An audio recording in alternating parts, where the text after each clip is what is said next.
Okay. So, yeah, the today's lesson is about AI introduction. Until now, there were four lessons which are for machine learning, classic machine learning, and then neural networks. That covers machine learning part.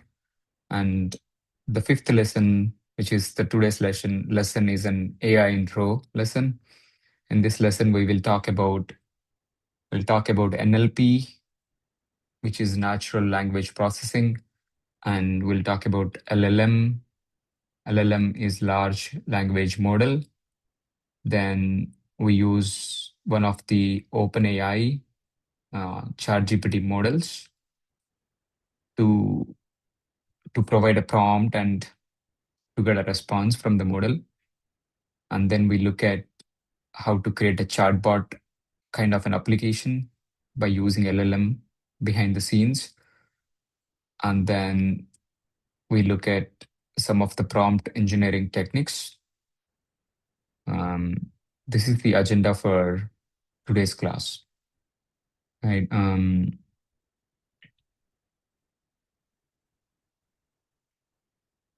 So NLP is a natural language processing. It's a subset of AI,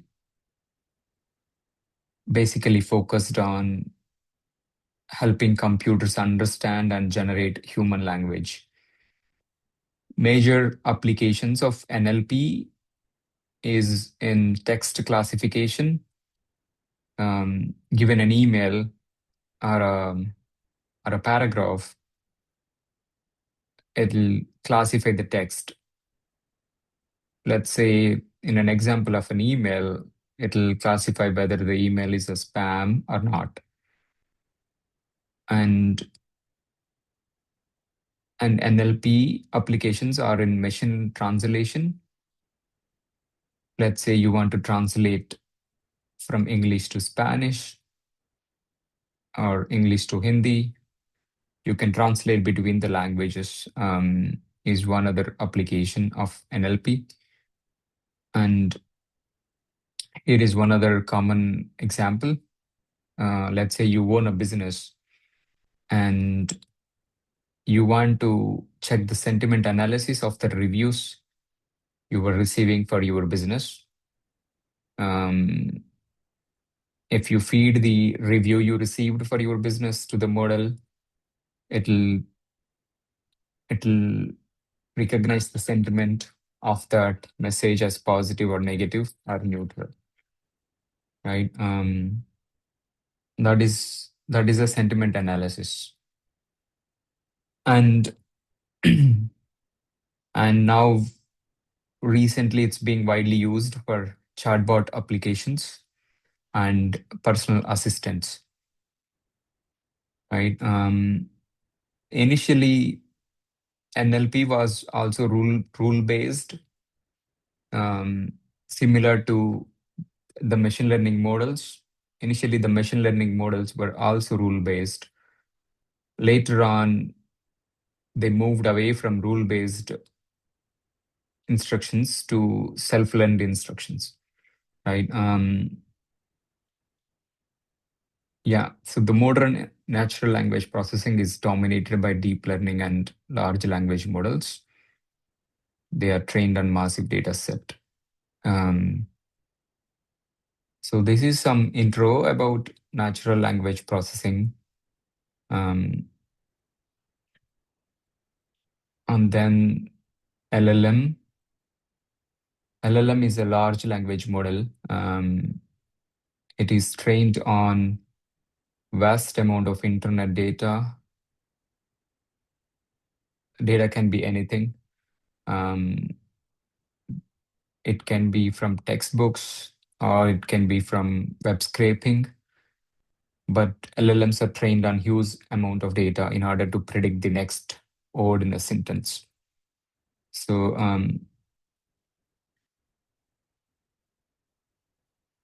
right, basically they try to predict the best next word in a sentence. So That's how LLMs are able to generate content, right? One example is if you go to chat GPT and type this sentence, the cat sat on the blank, then it'll try to fill in this blank with the best possible word, right? So it'll go and give probability to the words in the LLM's dictionary. Let's say think of it like an LLM has a dictionary of words. It'll go and give the ranking to the words. The best fit word will be given the highest probability. So it'll fill the blank with the best fit or the highest probability word, right?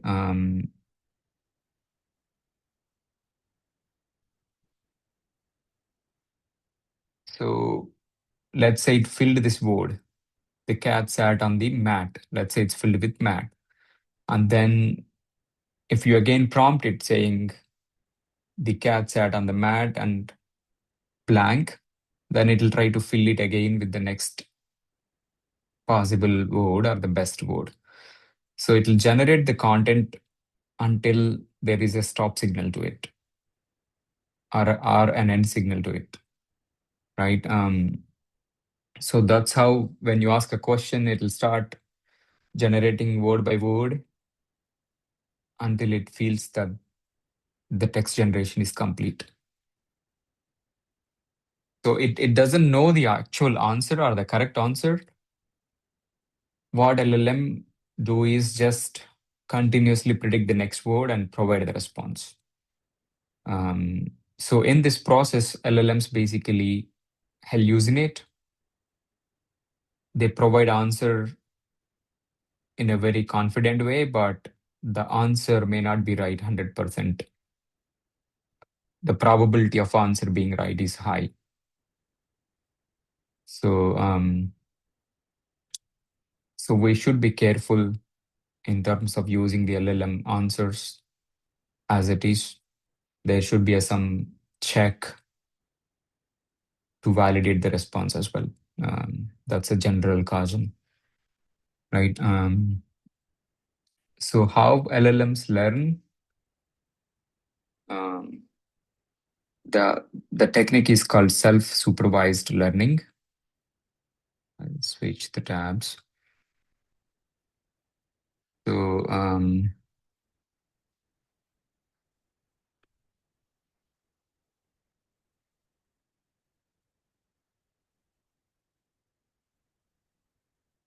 so they learn by self-supervised learning. So in actual machine learning, supervised machine learning, we provided the labeled data to the model. Labeled data has input and output. So the model trained on the labeled data. But in self-supervised learning, we are not providing labeled data. The model, um, it's pre-trained on unlabeled text data. So the LLM is trained on unlabeled data. It's not trained on labeled data like machine learning model. Um, and then in this diagram, there are LLM is trained with internet text, books, Wikipedia, research articles, etc.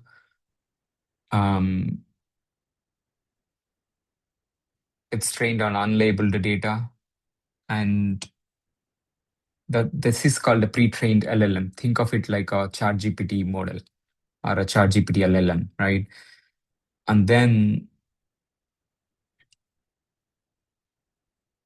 the pre-trained LLM can be further trained on labeled data set to get a fine-tuned LLM for a specific task,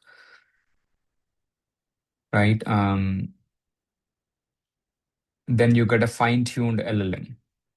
So you're taking an LLM which is pre-trained on unlabeled data, and then you were training it further on a labeled data. That process is called fine tuning an LLM, right? Um, so in fine tuning, there are two techniques. One is supervised fine tuning, right? Where we follow traditional machine learning approach. Model is given labeled data again during the fine tuning phase. And the other approach is reinforcement learning from human feedback, right? You might have observed when interacting with ChatGPT or Gemini, it used to ask for your thumbs up. It'll give two responses, sometimes sometimes for one response also. You can put thumbs up. Based on that, it'll learn by itself. This is called reinforcement learning from human feedback. Um, so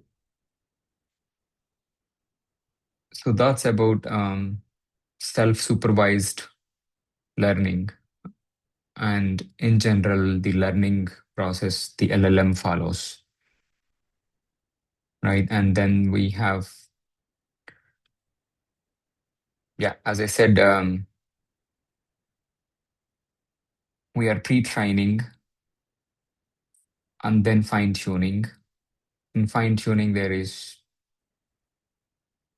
um, supervised learning again, and then reinforcement learning with human feedback, right? And then comes to architecture of LLM.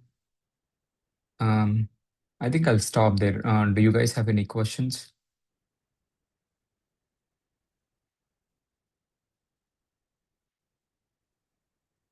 until now?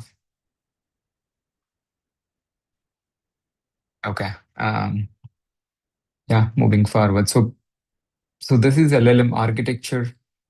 As you know, in machine learning, um, in classical machine learning also, we talked about encoding the data because models doesn't understand words.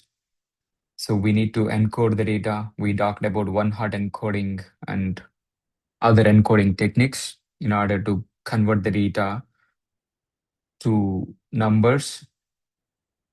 So the model will understand the numbers, right, in order to train on.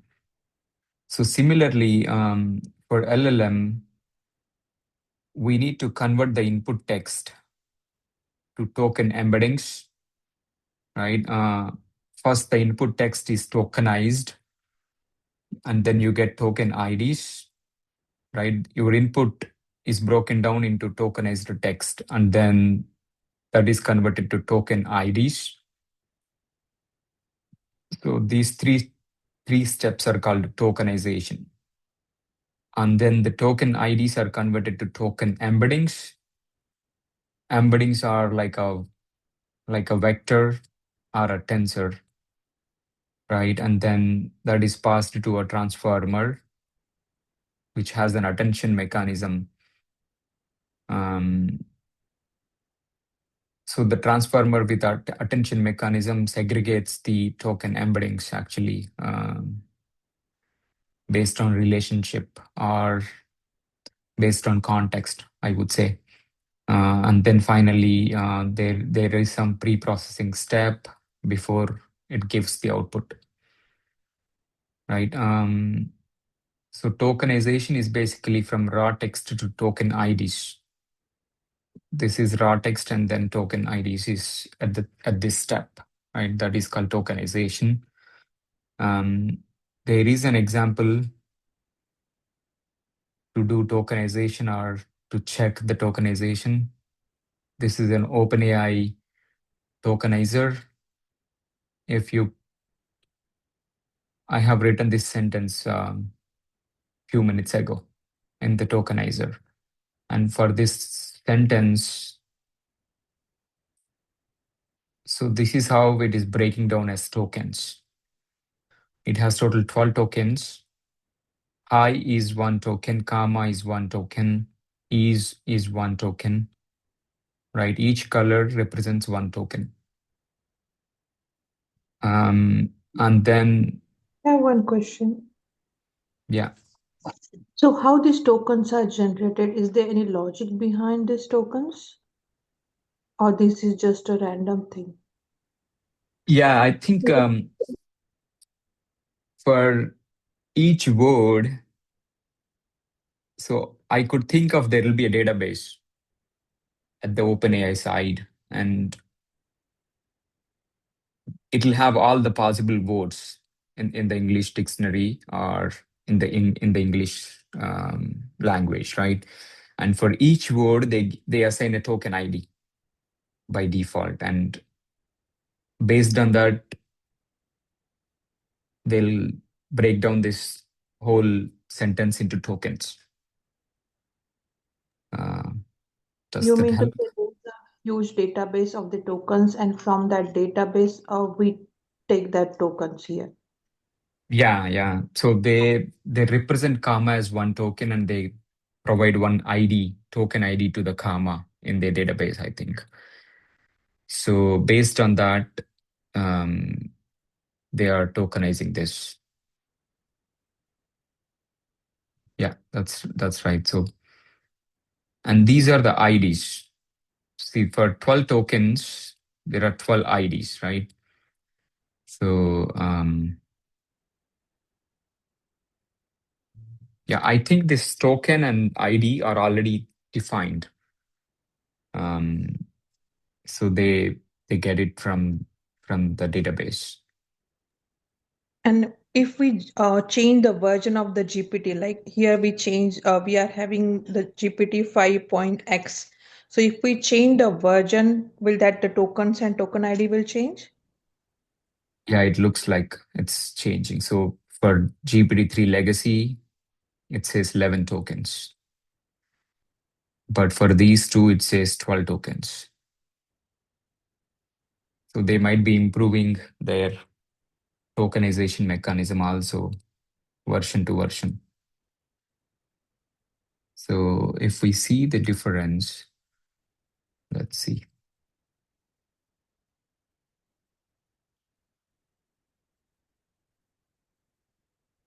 Oh,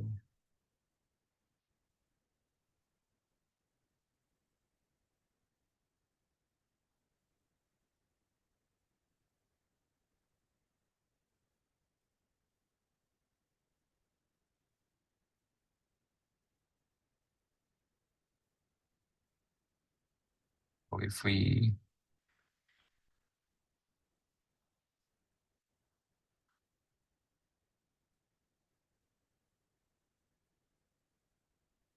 um yeah, I'm trying to spot the difference. It says 11 and here it says 12. Temperature of 92 is considered. Um,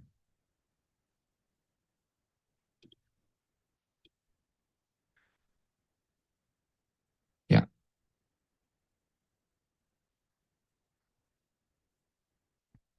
okay. Here, after off, the space itself is one token, it seems.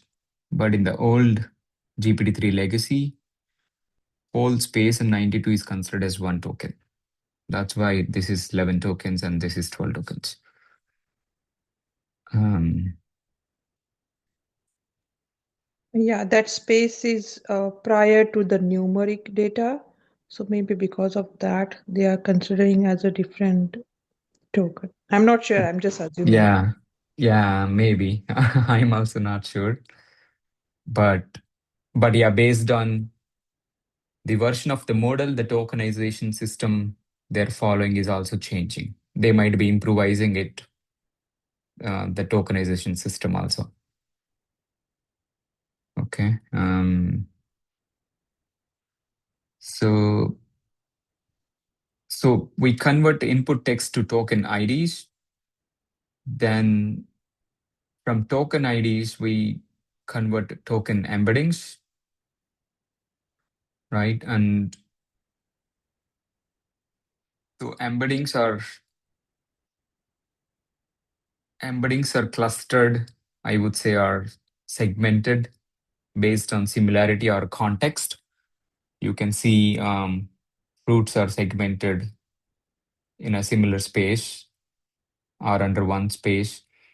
The vehicles are segmented in one space. Electronic devices are segmented in one space. So, and once the token embeddings are there, it will go through transformer or attention. If you see here, transformer with attention mechanism. And then it will try to, based on the input context, it will try to change the token embeddings, right? Let's say if you have a board, I think I'll open this.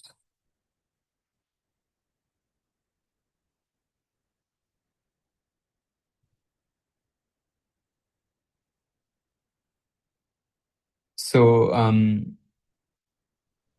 so if you have an input to LLM, right? In your input sentence, let's say the word apple is there, and if your sentence is talking about electronics, then the word apple is embedded as a group related to electronics. If your sentence is talking about fruits, then the word apple is segregated as a fruit category, right? So based on the input context, the transformer segregate the votes. It'll change the embeddings, I would say, right? So that is transformer with attention, basically. Um, yeah, you can see over here, right? So the sentence talks about oranges and grapefruit, then the apple is basically segregated as a fruit category. And the context of this sentence is talking about electronic devices, then apple is moved to an embedding space which is related to electronics. Right? That is a self-attention mechanism. And then we get the final predicted word after context-aware transformer step is complete. So this is about LLM architecture, right? Here is a sample code about embedding. Let me see. Okay, here is the code about embeddings.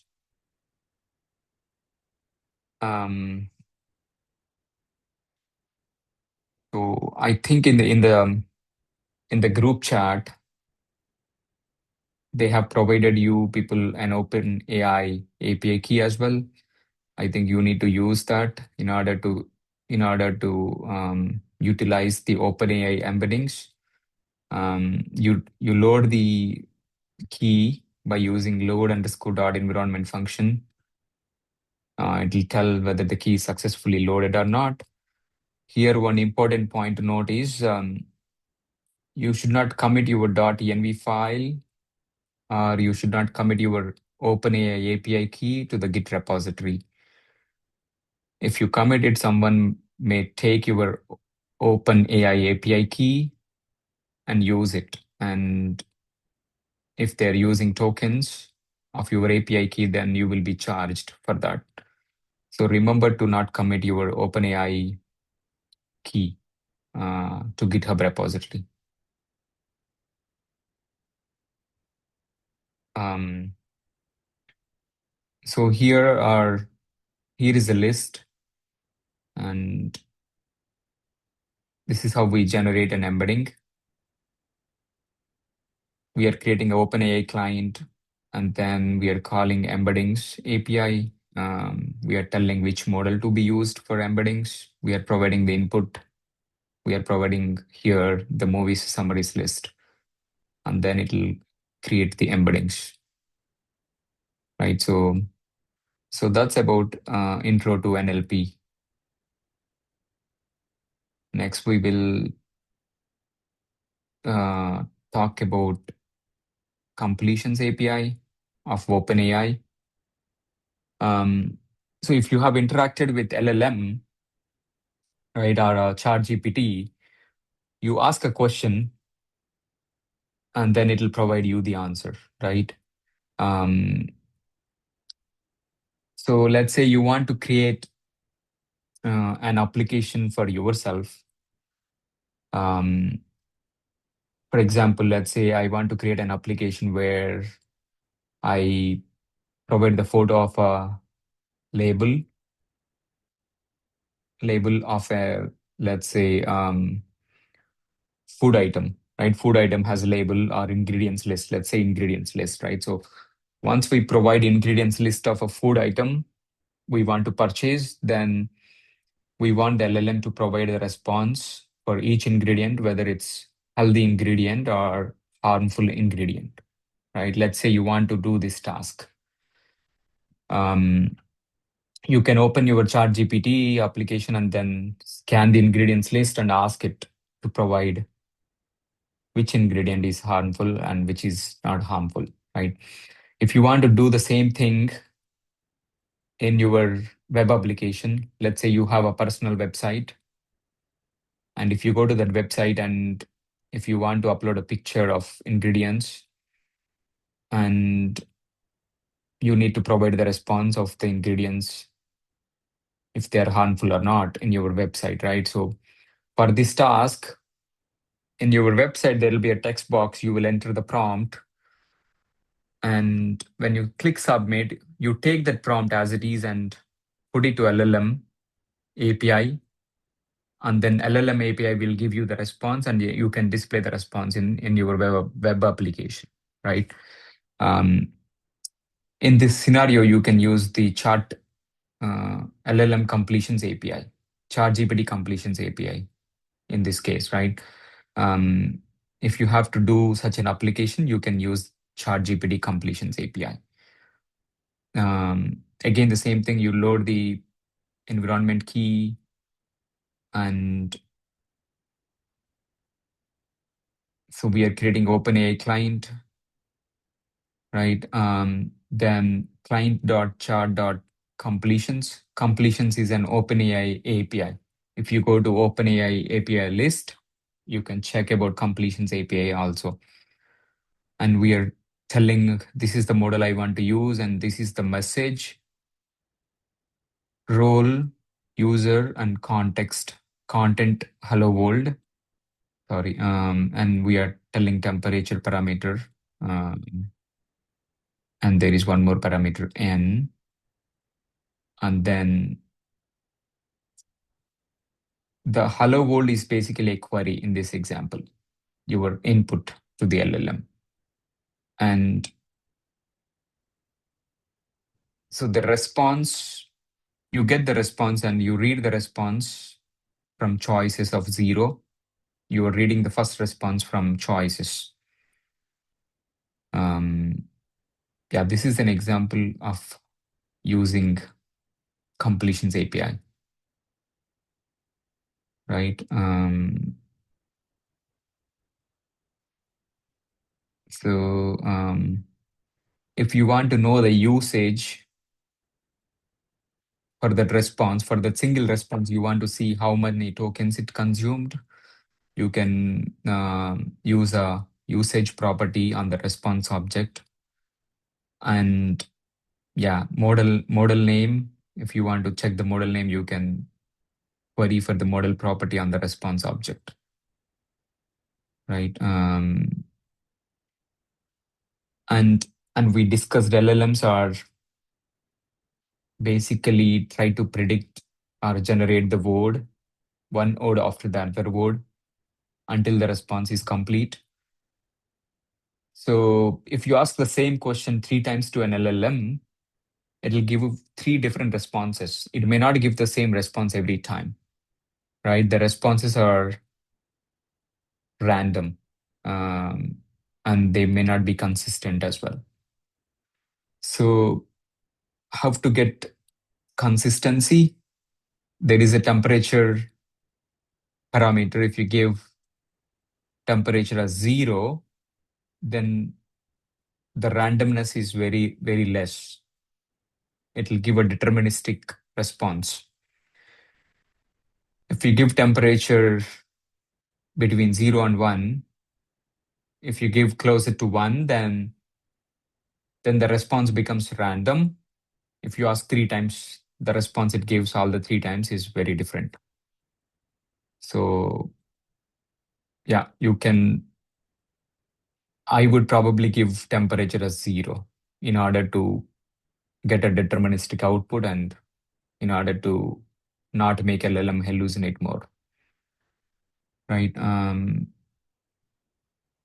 So N is basically number of responses we want the LLM to generate. When we say N equals to 1 here, for our one question, it'll generate one response. If we say N equals to 2, it'll generate 2 responses for our question, right? So that's about completions API and using LLM behind the scenes. And you can build an web application which basically help as a personal assistant or which can help as a question answering application as well, right? Then if you remember, one of the major applications is to create chatbots. So we can use LLM also to create a chatbot, and this is being widely used or widely built in large enterprises currently, right? So for chatbot, the basic problem is the API is stateless. That means you ask 4 questions. When you're asking the fourth question, it doesn't have the context of all the previous 3 questions. It'll treat the fourth question as entirely new question because the API is stateless. It doesn't have context of all the previous 3 questions, right? So every time you ask a question, you need to put the context of previous questions as well if you want the um, response which is tailored to your input, right? So here basically you use a while loop and you save your input. You add your input to an array. That's how you are building memory to LLM, right? Let's say you asked first question. The first question context, you are saving it in an array. Second question you asked, you are saving that to an array. Now your array has context for your 2 previous questions. And when you are asking the third question, with the third question, you append the previous 2 questions as well so that the LLM knows the context. Um, so that is the process to be followed for creating a chatbot. And here is a sample code to create a chatbot, right?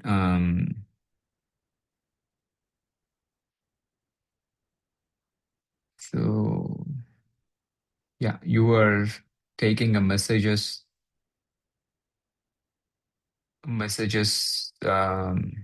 object, and we are appending to messages every time we ask a question. And here we are using client.chat.completions.create in order to call the chart completions API, right? Yeah, but we are, we are providing the context here. context of all the previous questions as well, right? This is about building a chatbot. You can check the code um, by yourself later on as well. But on high level, this is about creating a chat application, keeping LLM behind the scenes. And then uh, the next topic is prompt engineering. Before I go to that, I want to check if you guys have any questions until now. Mm.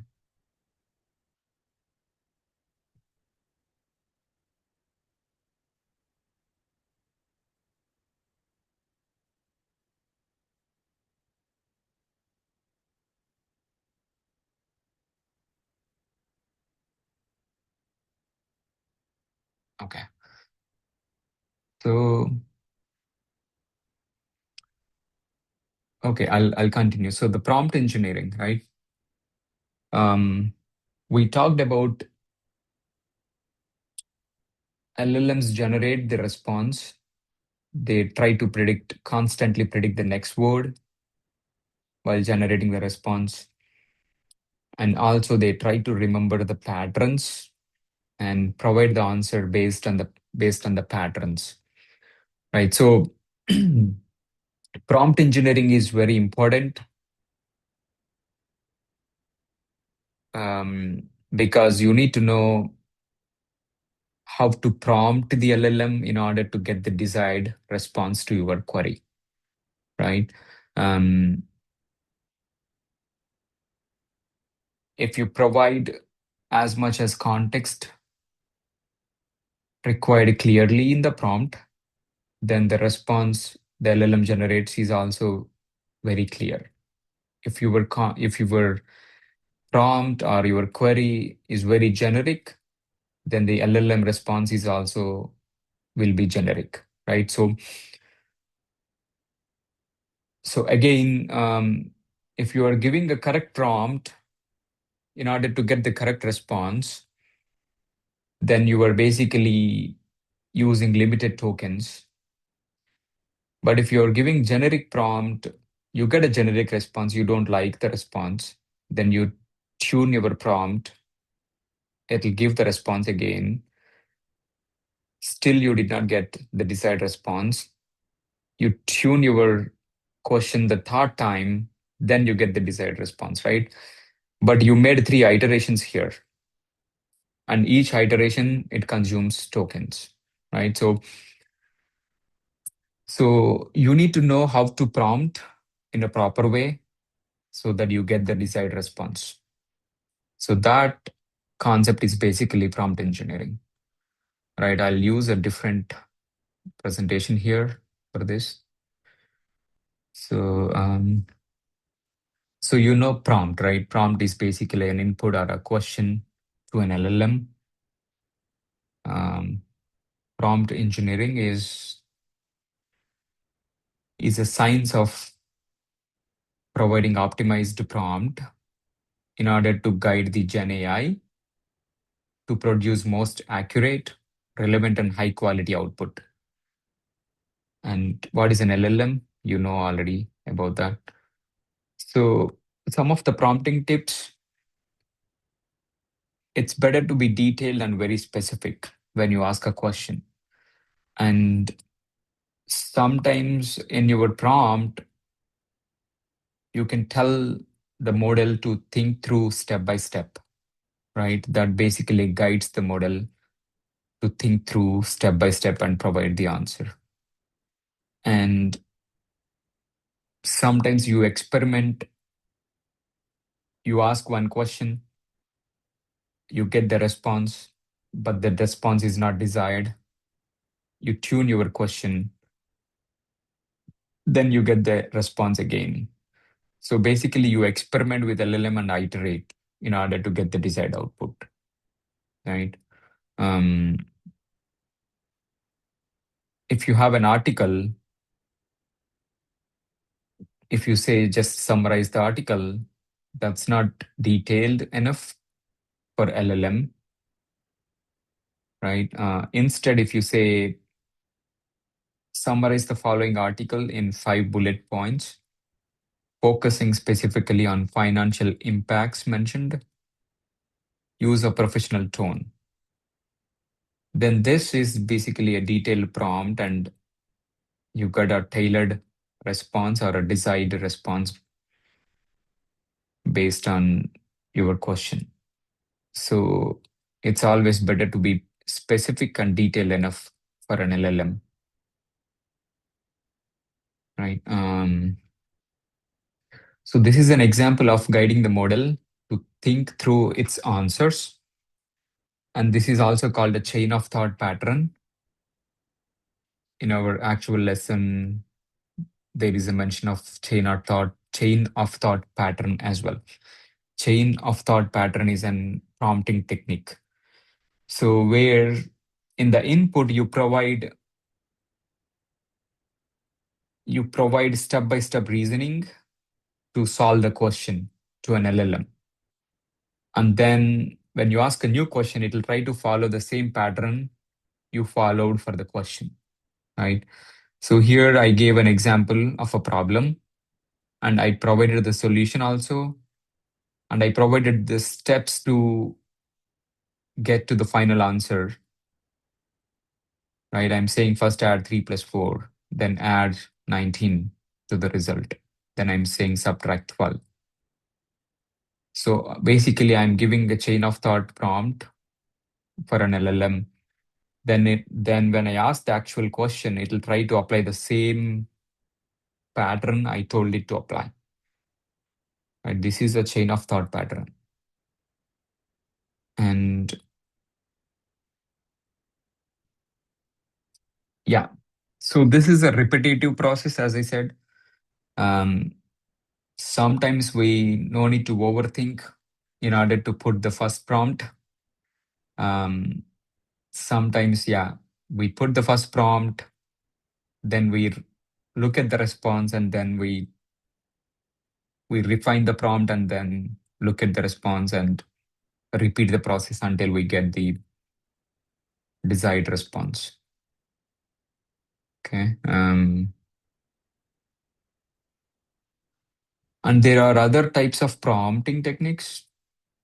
Sometimes you can say, I'm sure you might have already done this, right? You can, let's say you were asking a question to LLM, and the question is, what is um, what is transfer learning, right? Then it provided the answer, and let's say you're not able to understand the answer, and then you'll say, provide the answer such a way that a 10-year kid can understand. Then it'll tailor the response such a way that a 10-year kid will understand the response. So that is called a audience persona prompt. You can tell it to behave like a software engineer. You can tell it to behave like a software architect. You can tell it to behave like an adult while providing responses. So that kind of prompting is called audience persona prompting, right? And there is question refinement pattern as well. Sometimes you can ask the LLM to provide a better version of the question you are asking. So it will provide the better version of the question to your original question. And when you like that question, then you can apply that question to get the response. And there is a few shot prompt. Few shot prompt is where you give few questions and answers for LLM. And then you ask the actual question, right? Here you can see I gave 3 questions and answers. I gave a review 1, an absolute masterpiece. I'm saying this is a positive tone. Total waste of time, I'm saying a negative tone. I did not like it, I'm saying it as a negative tone. And when I ask it the actual question, what an incredible film, then it'll try to classify the answer or provide the answer based on these few shots I gave it to you, gave to it, right? So this is called few shot prompt. You are giving few examples for the LLM, and it'll try to answer your question based on those examples. So that's about prompting techniques. If we go to our lesson,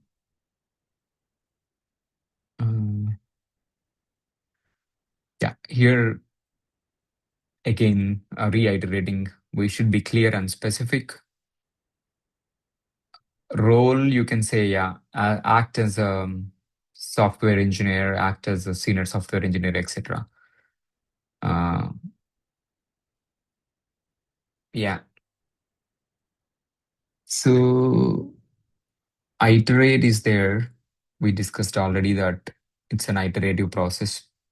Prompting is an iterative process, right? Sometimes you can ask the LLM to reason step by step, right? Then it'll try to think step by step and provide answers. So we talked about few shot prompt, wherein we provide few examples. Similarly, there is one shot prompt where you provide only one example for LLM and then ask your actual question. And then there is zero shot prompt, which is basically you don't provide any examples to LLM, you just provide your actual prompt or question. So that is zero shot prompt, right?